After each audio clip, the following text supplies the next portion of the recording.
बिहार पूरी तरह से स्फूर्ति में आ गया है और अब आगे का जो होने आने वाला जो भविष्य है वो अब बेहतर के अलावा और कुछ दूसरा नहीं हो सकता। जब जब भारत को लीडरशिप की जरूरत थी, एक मार्गदर्शन की जरूरत थी, तब तब बिहार खड़ा हुआ है। चर्चित चेहरे आनंद मिश्रा बक्सर के विधायक हमारे साथ हैं। बड़ी जीत, एक बड़ी विक्ट्री हासिल की है आनंद जी आपने। सबसे पहले आपको बहुत बहुत बधाई। जी धन्यवाद। कैसे बक्सर में अब क्या कुछ अलग खास होगा? अब बक्सर में खास होगा, पूरे बिहार में खास होगा। आप देखिएगा कि अब बिहार नेतृत्व पकड़ेगा पूरे भारत का।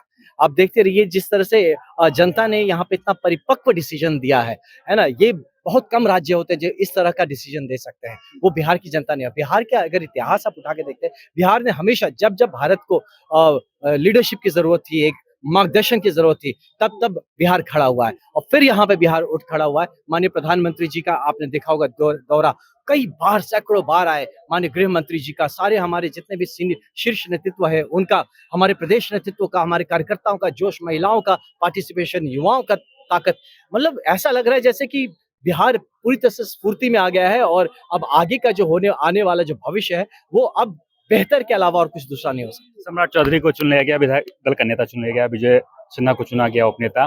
चर्चाएं ये भी है कि आनंद मिश्रा को मंत्रिमंडल में जगह मिल सकती है। नहीं देखिए, चर्चाओं पे मत जाइए। मैं कहता हूँ मुझे भाजपा में जगह मिल गया, वही हम सबके लिए काफी है ना? हम भाजपा के होके काम कर पा रहे हैं, एनडीए का होके, बस इससे बड़ा और कुछ नहीं होता है। आप इतने बड़े दल के, इतने बड़े संगठन के हिस्सा बनते हैं, इसके ऊपर भी अगर कोई चाहता तो लालची है ना?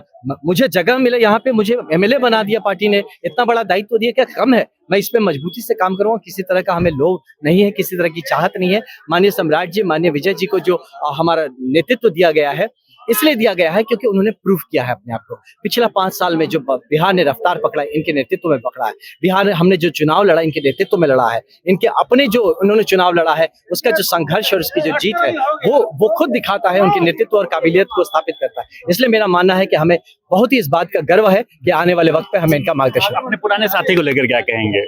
पूरे तरीके से इस बार असफल साबित हुए हैं, एक भी सीट में नहीं। देखिए, इस पे हमें किसी पे ऐसे टीका टिप्पणी नहीं करना चाहिए। लोगों को शुभकामनाएं होनी चाहिए।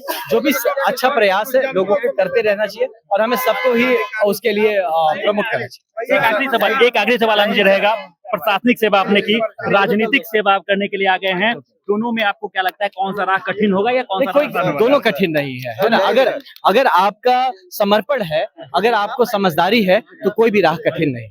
धन्यवाद सर। चलिए, तो हमारे साथ आनंद मिश्रा थे और उन्होंने देखिए सीधे तौर पे कह दिया कि राह कोई भी कठिन नहीं है और तमाम कामों को वो बखूबी निर्वहन करने वाले हैं। साथ ही प्रशांत किशोर को लेकर उन्होंने बातें कही और उनके भविष्य को लेकर उन्होंने बातें कही। साथ ही उन्होंने जब मंत्री पद को लेकर जो बात हुई तो उन्होंने ये भी कह दिया कि भाजपा में जगह मिल चुकी है, ये इनके लिए काफी है और इनके अलावा उन्हें भी और कुछ नहीं चाहिए। बाकी इन तमाम खबरों को लेकर आपका क्या कुछ कहना है कमेंट बॉक्स में जरूर लिखें और देखते रहें सच टॉक।